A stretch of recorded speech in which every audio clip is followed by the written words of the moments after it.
Blessings, everyone. Happy Tuesday to you. Um, Happy day 7 to you.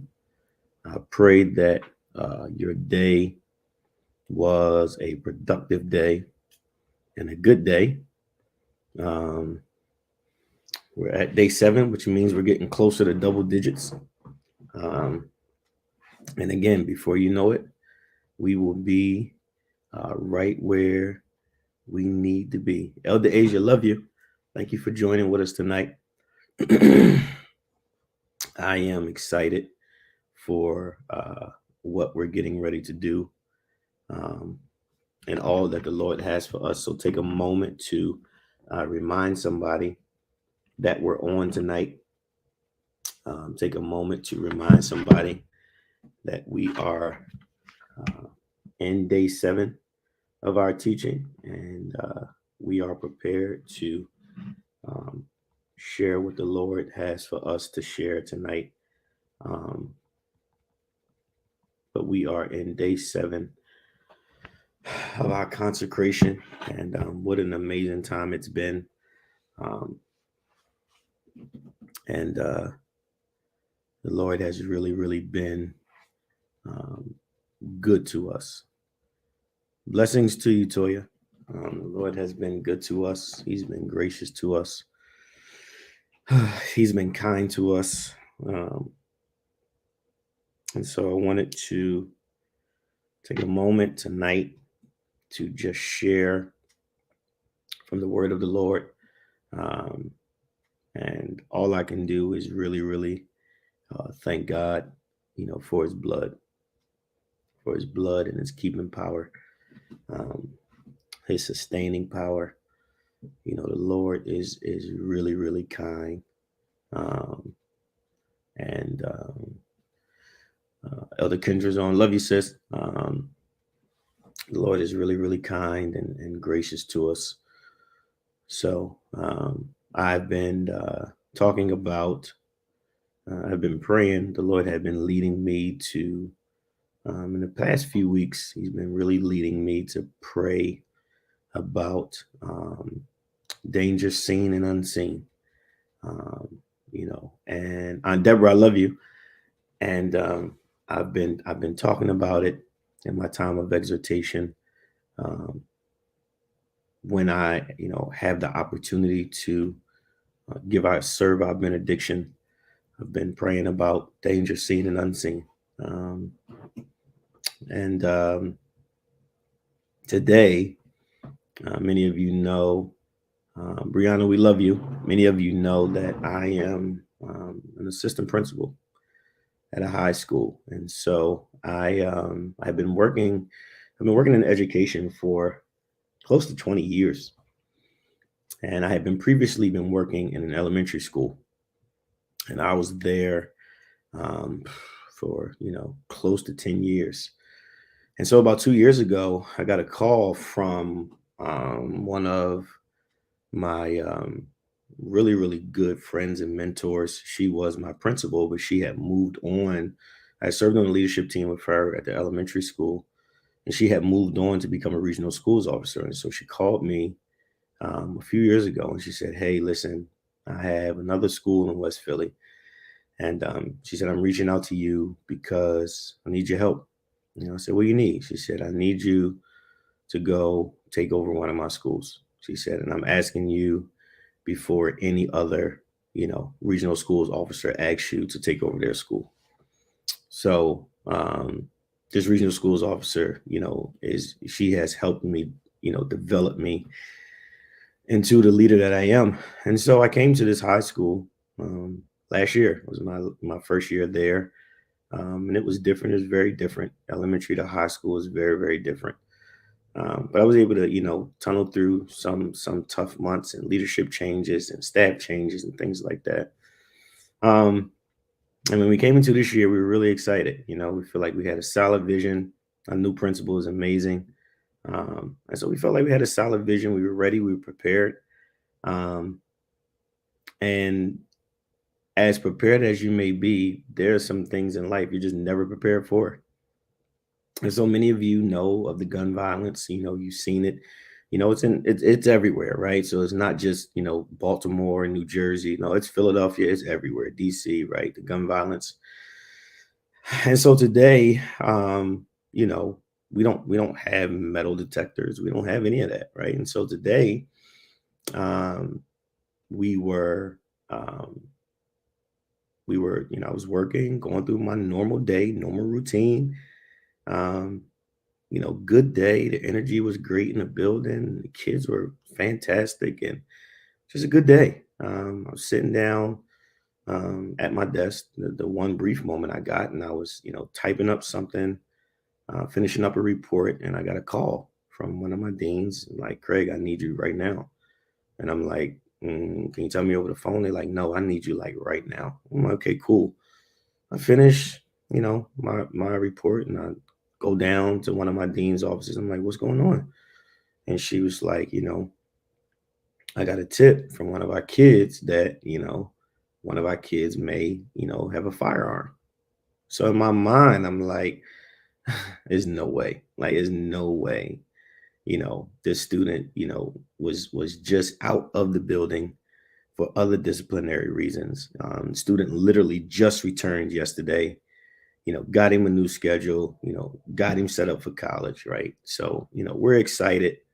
And my thing is, when you come back, you come back, get a fresh start, right? I'm not one that, holds stuff over your head, right? Well, I'm watching you because you've been, no, it's like you come back with a fresh start, right? You serve your consequence, you come back with a fresh start, and you come in the community, senior. Um, and I really like the kid. I think he's a great kid. And so we got a tip that he may have a firearm. And so I come and, he's coming out the bathroom. So we move him into the office, and we grab his book bag, and lo and behold, a loaded firearm inside of his book bag. I have 750 kids inside of my building. I have over 80 staff members. My team is probably on the front line every single day, along with our leadership team, and a loaded firearm, 22 rounds, long clip inside of his book bag. It just changed everything for me, right? If that book bag drops, that gun could have went off. Anything could have happened. Tragedies happen all the time in schools with guns. People come in and they sit around all day like everything's fine, and then tragedy just happens. Just that quick. And so, I'm grateful because I was able to recover it. I was able to contact the police. I was able to keep the building safe. I was able to put people on lockdown, right? But at the end of the day, you know, I think all I can say is like prayer really works. And I know sometimes we're in a space where we feel like, what's the point? Right. I know that, church has changed. I know how we worship has changed. I get it. Um, I know that some people don't feel like, being in church consistently is needed anymore. I know we have the whole virtual thing, which is a great option, right? It allows you to reach many people. But I'm telling y'all, anything could have happened today. If that kid doesn't tell, I don't know. I don't know what the rest of my day looks like. You know, I don't know, what that kid's intent was. That's not for me to judge. But the truth is, I don't know. Um, and, every person that's prepared to do harm doesn't always look angry. They don't always make it known. They don't always show signs, right? But it was the unseen danger that he kept me from that just changed my perspective today. You know, I told one of my deans, I don't know what I would do if I have to call your wife and tell your wife that you've been injured, and in the place that you work by a kid that you see every day because he was able to get a firearm in the school, Um, it just, and I know I talk about being in the sanctuary, and I'm gonna just be honest. I know sometimes we just don't think we need to, right? We don't. Let's just be honest. I don't need to go to church. I'm tired. I'm tired of this. I'm tired of that. But I'm telling you, y'all, like, just, being in the sanctuary, you know, being gathered together, worshiping together, um, it has something that takes you to a place that you never ever know, right? And my thing is, how would all of you feel? And I'm speaking to KDT and any of my other family that may be on tonight, right? How would you guys feel? Minister Iris, I love you. How would you guys feel if you got a call that something happened to your pastor, right? And, I harp about being in the sanctuary because I'm telling you, the sanctuary will keep you from some stuff that you don't even know is coming your way. Now, in all the years I've been working in education, I've worked in some tough schools. I have never, ever in my life, ever in my life had an issue with firearms. Never. I've never had an issue with this. And today it showed up at my door. Right. And so when I say it's important to be in a sanctuary, it's important to be in prayer. It's important that we worship. It's important that we give our all. It's important that we pray for one another. It's important that we don't harbor feelings. It's important that we don't have tainted hearts. Right? Why? Because, man, you just don't know. You just don't know. You don't know. Right? And I think as believers, sometimes, you know, yes, God is everywhere. And I get it. And I'm not boxing God into a church. I want y'all to hear my heart. I'm not boxing him into four walls. But what I'm saying is, we just don't know. And I'd rather be in a place of safety where I can pray and ask God to keep us covered than be in a place that's not safe. I've been telling people all year, find a church. Find a church. I don't care about your issues. I don't care about the things that you got going on. Find yourself a place to worship. It don't have to be KDT, but find somewhere.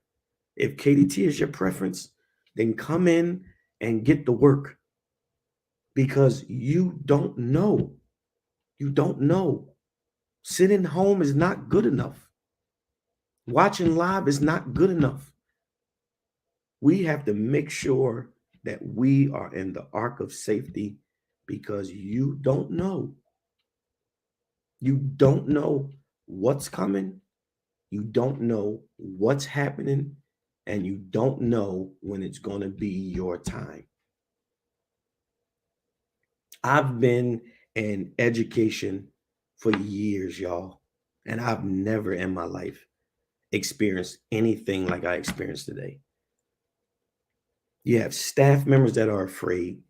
I have a building of 750 kids. You got news cameras outside. I have a loaded gun in my building. And then I have hundreds of angry parents outside ready to get their kids. It was utter chaos.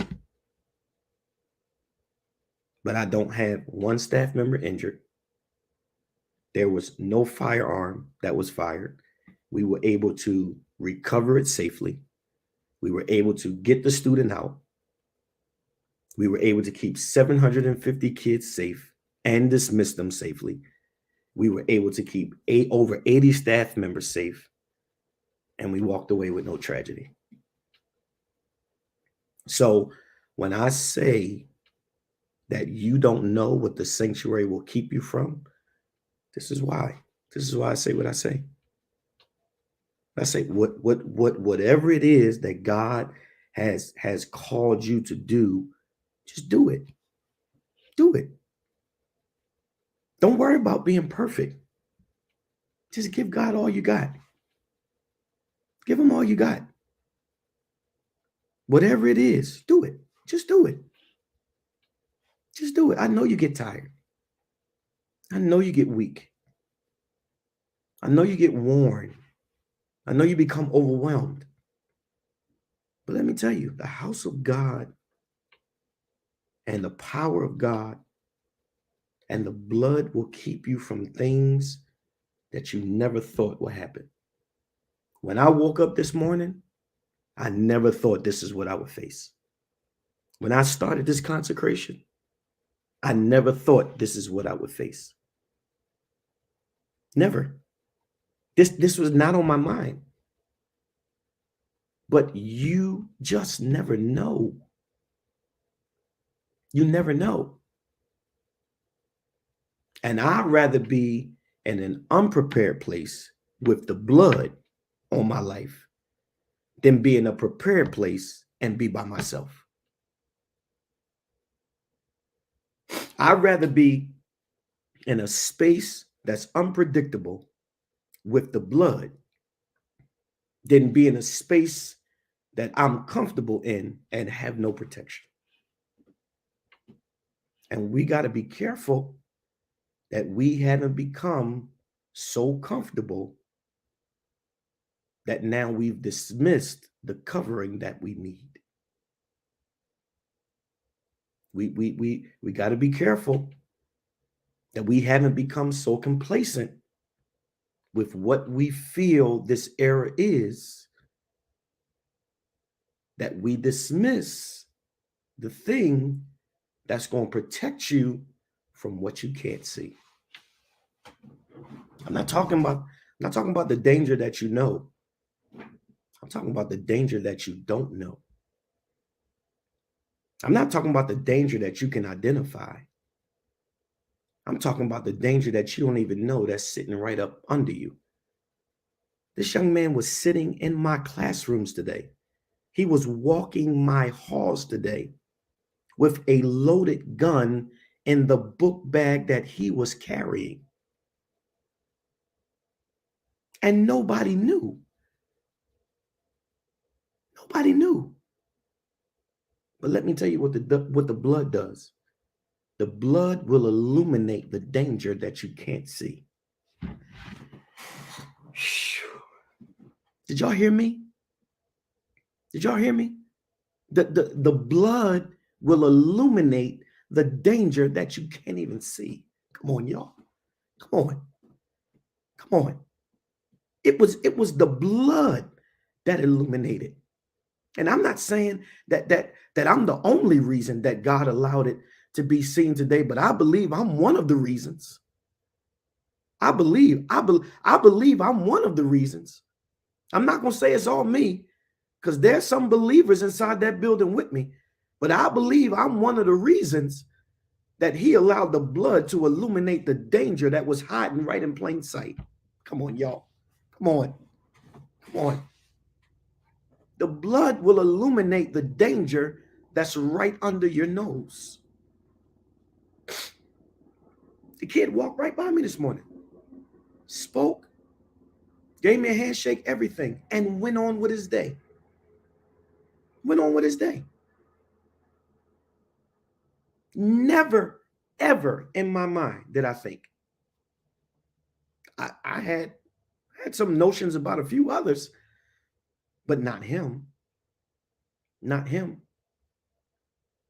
But when the blood is attached to you, it will identify the thing that's trying to stay hidden. Lord have mercy. The blood will illuminate the hidden thing. I'm grateful. I'm grateful that the blood is what showed up today. The prayers of the righteous availeth much. Those prayers that we've been sending up, they avail today, because there were some angels that were sitting at that school when I got there today. And they said, when danger shows up, we going to show up too. Come on, y'all. Come on. There were some angels inside of those classrooms, in those hallways. saying at the right time, I'm going to show up. And the scripture is right. When they say peace and safety, here comes sudden destruction. Sudden destruction. But it was the Lord that has kept me today. It's the Lord that has kept me. Yeah, and listen, I told God coming home, listen, I trust you. I don't need you to prove nothing to me. God, I trust you. I don't need you to prove nothing. Trust and believe that I trust you. I don't need you to prove nothing to me. But let me tell you, when you don't know, the blood will show up. What you can't see, the blood will illuminate. The blood was able to highlight, watch this, the danger that was hidden that could have produced tragedy. The scripture says that he's going to get rid of the horse and the rider. Well, he got rid of the horse and the rider today on my behalf. And it's God. Pastor, why you preach so hard? This is why. Pastor, why we have night of prayer, you pray so hard? This is why. Pastor, why you dance so hard? This is why. Pastor, why you tell us to hit the floor? This is why. This is why. I don't always know exactly, but I have a sense. I have a sense. I have a sense. And what did I say? Destruction is looming. I told y'all, destruction is looming. Never in a million years did I ever think it would be looming near me. But I walked out unscathed. I walked out unharmed. But my question is, how many people haven't? How many stories do we hear of people that say the kids were in here fine, and then out of nowhere, kids just started shooting? How many tragedies have we heard in schools with guns? Come on, y'all. How many times have we seen it? It's not just in the clear neighborhoods. It's in our neighborhoods as well.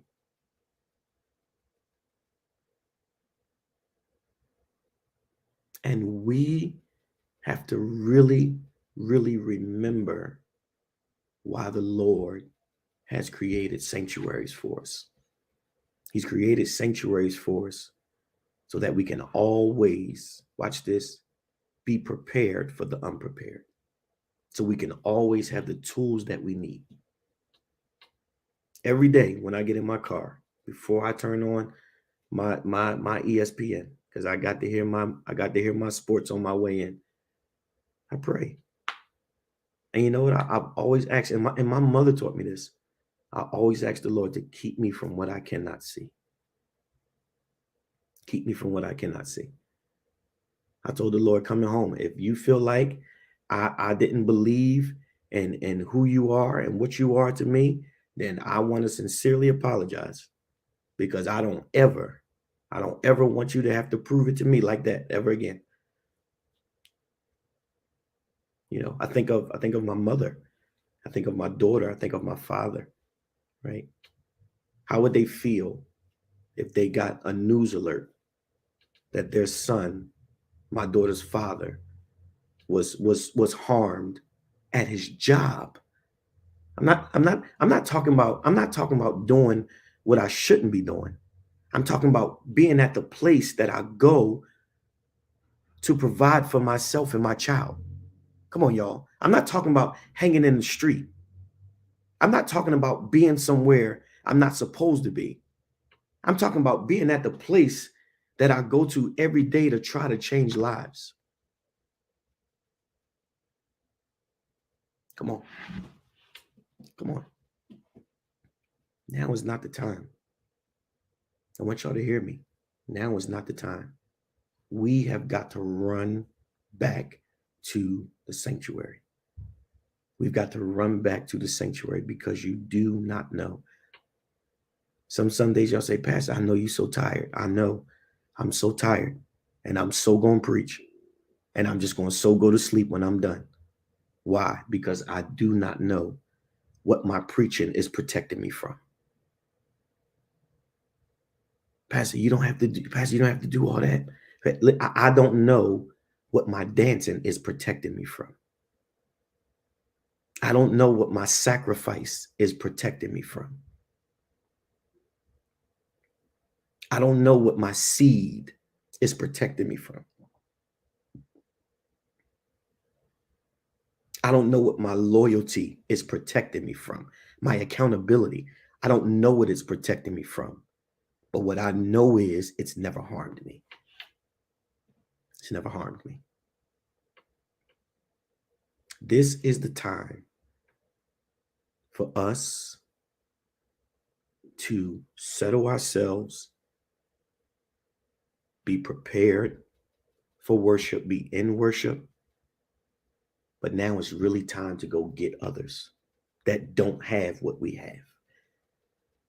I believe that we could eliminate, not all, but I feel like we could do our part to eliminate some tragedies if we go and get some people and bring them into a safe place where they can learn the things of Christ to better their lives. But if we're not there, and if we aren't consistent, and if we don't speak well of the church, and if we don't like the church, and if we don't like the leaders, and if we don't like the pastor, and if we don't like the elder, and if we don't like the musicians, then who's going to want to come where you are? There's no perfect entity and no place in this world. Why? Because no entity has the ability to be perfect. Because no human is perfect. Right? And if we really, really sit back and think of all that we've been through, we can say it's not as bad as we want it to be at times, right? But my question is, who are we going to go get now and bring them into? The blood covers, it keeps, it saves. I know. And not that I haven't had experiences before where I know it was the blood that kept me and covered me, but I know the blood keeps. This is our time. KDT, this is our time. Everything that the Lord is doing right now is so strategic. And I'm telling you, when we get back in the sanctuary, it's going to feel different. We're going to have a different appreciation because I believe that the Lord is keeping us in the waiting period for a reason. He's given us a moment to catch our breath. He's given us a moment to get our energy back. He's given us a moment for us to really look at ourselves. He's given us a moment to really do self-observations and say, you know what, I need to come up here. You know what, I need to improve here. You know what, I need to do better here. He's given us time. I'm telling you, he's given us time. I will speak more about our return to the sanctuary, but I believe it's God giving us time. He's given us time to reset. And one of my biggest prayers since we crossed over has been, Lord, regroup us, regather us, and put us on the right track. And the Lord is answering my prayer. I love each and every one of you. And that will never, ever, ever change. I know I didn't even teach the scripture, Isaiah 58:11. Read it on your own time. But I wanted to teach this lesson tonight about the blood, that the blood still works. The blood still, the blood still works. And I'm grateful that when danger, unseen danger came, his blood illuminated it and kept me safe. I love y'all. This is day 7. Tomorrow is day 8. Stay prayerful. Continue to use wisdom. And let's continue to pray for one another. I want you to plan now at the end of consecration. Everybody be prepared to bring one person with you. At the end of consecration, everybody commit to bringing one person with you. Start working on them now. You got over 10 days to get them prepared. You just find one. If you find one, Miracle, I love you too. I love every single last one of y'all. Y'all know I do. I see some of my Abundant Life family on here. You know I love y'all. I want you to commit to getting one person. Work on them now.